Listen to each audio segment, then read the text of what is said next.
Greetings and salutations and welcome to another edition of the YouTube channel Too Many Plugins. I'm your host Alex. Today we're gonna have a look at MX Linux, the XFCE edition. There's also a KDE and then the Fluxbox edition, but we're gonna look at the XFCE edition. Now the reason for that is because I didn't watch DistroWatch for some time, but MX Linux is all the time the number one on DistroWatch. That doesn't mean it's really the most used in the world. DistroWatch is more like how many people click and vote for a thing. So, but in the last 6 months, is it MX Linux? After that, Linux Mint, then Endeavour OS. The fourth place is Debian. The fifth place is Ubuntu. Then Manjaro, and then let me see, Zorn is on number 11. KDE Neon on number 12. And Elementary OS is now on number 15. It used to be much higher. Elementary OS used to be very, very, very high in the list, and Solus also. The landscape over the Linux world changed really dramatically in the last 3 years. If you look here to a DistroWatch. But anyway, I wanted to make this video about MX Linux. I have it just installed on an external drive, and we are running. In this moment, let me see.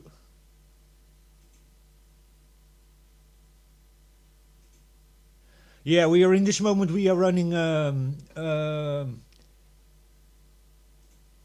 Linux. We're running the XFCE edition, so it's running Linux 6.11.026. That's MX 23.4 64-bit libretto version on the 6.11 kernel. Why I want to talk about this OS, this is running Debian stable, that's the base, and then it's a completely modified version. Why I want to talk about this OS is because many people don't understand why this OS is number one, but I can tell you why this OS is number one. It's because first of all, it's very low on resources, this OS, including hard disk space, so it uses very little memory. Low CPU cycles and a very small amount of hard drive space. But the reason for it is this is a very portable distro. You can take it on a pen. There's several functions in here where you can even modify the settings on the pen. So every time that you use the distro running in a live environment in the pen, then you can here use have some tools over here to keep on how do you call it, actualizing the pen, so all your settings that you use in your live environment you can basically record to your pen, and the next time you use the live environment you got the new settings and modifications you have already included with it also. The kernel goes from I think it was 4.0. Let me see if I see that correct, which kernel version we are here running. We are running in this moment. We're running 6.10, I think it is the kernel, or 6.11, and you can go back to 4.19. So you can go back a little bit in all the hardware. You can you can go back. This is running, by the way, Wayland, and it's running Pipewire. So it's running the latest versions of features for Linux, but then on a Debian stable base. And normally that has a much older kernel, much older apps in it, and basically normally the Debian stable is one time per 2 years or something there comes a new version, but there's always very older kernels in it and applications in it and stuff. So but here they give you then the greatest of the latest. But then on a Debian stable kernel. Now, why I think this OS is so popular, I don't think it has to do with most normal desktop users. This is not the best distribution out there at all for beginners, but because MX Linux contains many applications here for troubleshooting, repairing both Linux and how do you call that? Windows distributions you can fix with this. So there's several tools over here to fix hard drives, to fix boot loaders, to to do all sorts of stuff, you know, that is just extremely handy for people who are into fixing PCs. So there's all the applications here that you basically need for fixing PCs, creating USB pens, a screwed rescue scan in order to repair Linux systems, but you can also repair with this Windows systems. A configuration tool you have over here. You can actually, you have a tool here for manually activate and deactivate surfaces. There's a deb installer in it for deb packages. There's an NVIDIA installer in it. Then you have here MX adjust, so you can quickly reconfigure your desktop. You have Samba already in it, USB creator tool, a repository tool you have over here. MX Limpar is basically C cleaner, bleach bit, or bit bleach, however the name of that program is. A language system. Then there's here a repair assistant for boot. So repairing your boot, and I think this also works in Windows installations. You can select here a tool to select sound cards. There's an extra sound system configuration tool in it, and you can here also see all the packages that you installed by yourself. System information thing over here. So it is really handy, this for both fixing Linux computers, so this one or other Linux computers, hard drives and stuff like that, but also the tools that you have over here. And here you have a tool that is actualizes the kernel, and it's a live kernel updater. So what you can do with that is, if you have changed the kernel, you have done some stuff on your live pen, then you can basically just activate that. There was another tool also that I cannot, there's cron here also, so you have cron to activate services, set times and dates for a certain it's full of tools over here that are really handy, and also for more die-hard Linux users. So you can find here everything that you basically need, to fix and solve problems in Linux systems, and even in Windows systems. A lot of sensors are included in it also. Now, if you go here, for example, to we're here in the terminal. I have here also now just Clonezilla. So now we can here just run Clonezilla, and we can just attach Windows or Linux drives to this PC, or the internal Linux and Windows drives that are in there, and I can just immediately or even clone. So all of this together, you have here a very powerful operating system. Is this good for newbies? People that come from Windows? Totally not. You should just use for that Linux Mint XFCE edition or Zorin OS or something like that. If you come from Windows, or there's several other distros out there that is just much easier for newbies.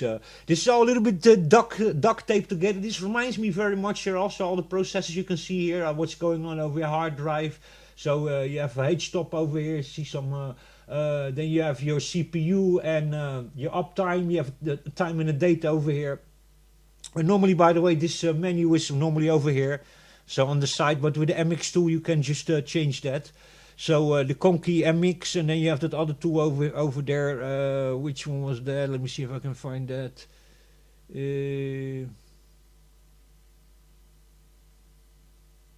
Recently used. Yeah, there's another tool here also where you can basically just... let me see if I can find that.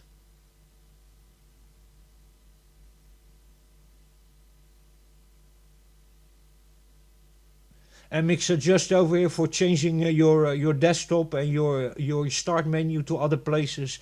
So this is a very good operating system out there. I don't think it's good for noobs, but I think this one is #1 on DistroWatch, and the reason for it is most likely many IT technicians and stuff like that, computer shops, use this in a live environment on USB pens to just quickly troubleshoot PCs, both Windows and Linux, or clone them, or do all sorts of stuff. And this has everything out of the box, even to in the future solve problems with your Linux installation. So in that sense, you know, you have everything straight out of the box. Now, there's another version also, that's the advanced hardware version or something, AHS or something. You have a version also that stands for newer hardware. I'm running it here on older hardware, so I have here it's an FX 8300 8-core CPU, but the graphics card is the FX 580, which is actually a GeForce 9500 GT. So it's a Quadro card over here that I have in here that is only supported until kernel version 5.4 or something. So you know, over here I need to probably go back in kernel version to get OBS running also. But the games run already. I've already tried Zonot to get very good frame rates in OpenGL. So no issue whatsoever. Actually quite amazing, because the graphics card only have 512 megabytes of VRAM. So but it works. The bomb, it detected it. It installed the graphics card on it. Only OBS is telling me that the graphics card is too old for OBS. So OBS uses some OpenGL 3.3 something version, and this one is too old for that. But so you can see he detected it himself, and I could even install it myself. I need to do on the super user to install it correctly, but it just installed. So it's here the 340 driver. Then we go to OpenGL settings, OpenGL information. Sorry about that. Information of the actual graphics card, display configuration. Let me see.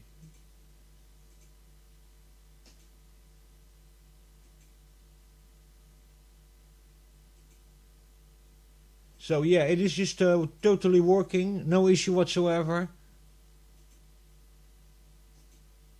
Yeah, here are all the settings. FX 580, which is basically GeForce 9500 GT, 9600 GT.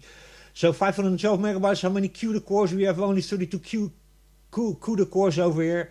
This is a workstation card from 2009 or something. So there you go. Doesn't support, of course, the latest and the greatest. So live streaming and OBS doesn't work, but simple screen recorder works. So and just normal OpenGL games run fantastic. So no issue whatsoever. All sorts of sensors here. They're working actually also in this OS. So that's really nice. Also.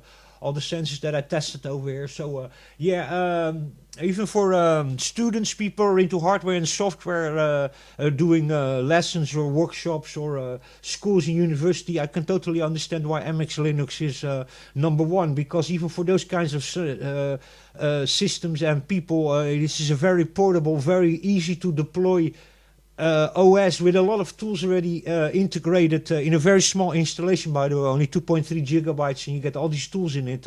Besides Clonezilla, I have installed myself through that installer program. So that is MX installer, a package installer over here that I installed. Clonezilla to be able to copy operating systems, but everything installed good, no issue whatsoever. It's very snappy, very low on resources. I don't think it's good at all. By the way, we're running the XFCE edition. I don't think this is, by the way, good at all for beginners. I think it's good for tinkerers, IT techs, hardware and software, the people who do maintenance on computers, people who fix hardware, people who recondition, refurbish computers and stuff like that. I think it's absolutely fantastic, and a very mobile, a very easy deployable OS that has then a live USB that you can even update and keep your settings every time you unplug it and you stick it in another computer, or you do stuff with it. You can update that if you want. So very good for technicians out there and IT people out there. As a beginning user OS, I would definitely not use this. I would use Linux Mint or Zorin OS or any of the other lovely distros that are out there. Maybe KDE Plasma 6.2 or something, or for people more from the Mac world, maybe GNOME or something, or budgie or something. But other than that, yeah, I saw some videos, people saying I don't understand why this is number one and this and that. But this I don't think is number one as just a noob mainstream simple desktop that people use just to browse the internet and do some basic office things and stuff. That people for that are gonna look for some XFC or some Linux Mint or some Zorin OS or something like that, you know, or even just a basic Debian or something. People look for this, are looking for Debian, then only a Debian that's totally modified and that has all the latest and the greatest, because this has Pipewire on it, and it has Wayland in it, and it has the latest kernel in it and the latest applications, and even Flatpaks. You can install here Flatpaks if you want. So we go here to the MX installation tool. I'll show that a little bit, which is also really easy. So you can go to DOS repositories. Then you have MX test over here. Then you have Debian retro repositories, and then you have Flatpaks, so you can get the latest and the greatest. And what you can do with this also, it's also really, really nice. So you can here just change your desktop environment just here on the fly like this. And now XFC, you can go Mate LXDE, that is Debian edition, KDE 5, so not the latest, but almost the latest. 6.1 or 6.2 is KDE Plasma now. I think Ubuntu Studio is running that already, and KDE, if you just download KDE Plasma, that's 6.2 or 6.1 or something. Then you have GNOME Base for your Mac users and Bungie desktop. So you can just immediately you can jump desktop environment just on the fly, so you can completely customize this. And then of course you can change your themes over here. You can add some themes if you want, and then you can also go to kernels. So you can here just on the fly change your kernel, going from 4.9 up to 6.9, and that's but that is then Debian not stable over here. This is let me say advanced hardware support. Okay, so if you have a very new hardware, graphics drivers or graphics cards or processors or something, a computer with very recent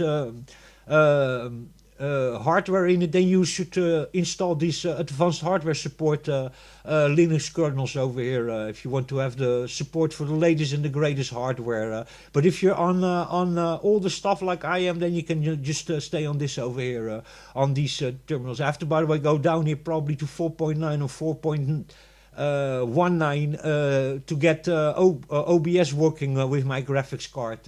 That has to do with the kernel. The 340 NVIDIA driver is only supported to kernel 5.4, I think, or something, and everything under it. So, and that's then up to the 360 driver. I'm now running the 340, so keep that in mind, But this is highly customizable. You can do a lot of things over here. It's really, really a handy operating system. I can highly recommend it, but not for noobs at all. For really more advanced computer users, tinkerers, IT technicians, hardware and software technicians, and people who need to deploy and troubleshoot very quickly operating systems and fix problems both on a hardware and on a software level. This is the ultimate Debian version out there. It's just built on Debian stable, and it means it's going to be extremely stable also. A very low memory usage all the time. I have now some stuff running over here. We're now on 1.5, which is quite crazy. This is way lower than Linux Mint XFCE. I was now already running on 2.3 or something. So we're 1.5 over here, and you have also one is called Antix. That's even lower still in resources. So if you want to go even lower in resources, then there you go. You can go to Antix. But this is why this program, this Linux version, MX Linux, is so popular. It's not because it's the most noob friendly, because actually it's not. It's a little bit duct taped together. It reminds me actually a lot the way this all looks over here and the way this is set up to a very old distribution. Was called Linux Ultimate Edition. By the way, disclaimer, don't go to the website, because the website is now full of viruses and hackers and Trojans. So the website got hijacked. But in the old time, that was a one-man show. One guy used to release Linux versions, and they were called Ultimate Edition. and they were very hacker Linux with all sorts of crazy stuff on your desktop. A very Kali hacker kind of inspiration in the desktop with red cursors, and if you clicked on something, you didn't got an hourglass, but you got a little a golden globe turning around. It was really awesome with all sorts of sensors and system monitoring tools in the screen and stuff like that. It looked really awesome, but it was also all a little bit hacked and stuck together with duct tape. And this OS reminds me a lot of that. Sometimes I think they try to do a little bit too much over here if it concerns configuration. So this is like the polar opposite of Debian. Debian is very stable, but XFC you can still change a lot. But Debian in general is very stable and built for stability, and you cannot really change so much. But over here you can change a lot, and you can install a lot of third-party things that in Debian is going to be very difficult to do. In Debian, third-party things to make them run, or when something doesn't run, then in Debian can sometimes be a real pain in the ass. So yeah, you have a lot of tools over here for all your tinkers out there and your hardware technicians and people even on universities and in computer shops. I can people seeing using this to basically troubleshoot computers and get into hard drives and fix Linux installations and Windows installations and partitions and stuff like that. This is absolutely an amazing distro, and still I keep on saying I do not recommend this OS for beginners for several reasons. Anyway, I hope you guys enjoyed it. That was MX Linux 23.4 64-bit Libretto, codename Libretto, with the Linux 6.11 kernel in it, and I hope you guys enjoyed that. Catch you in the next one.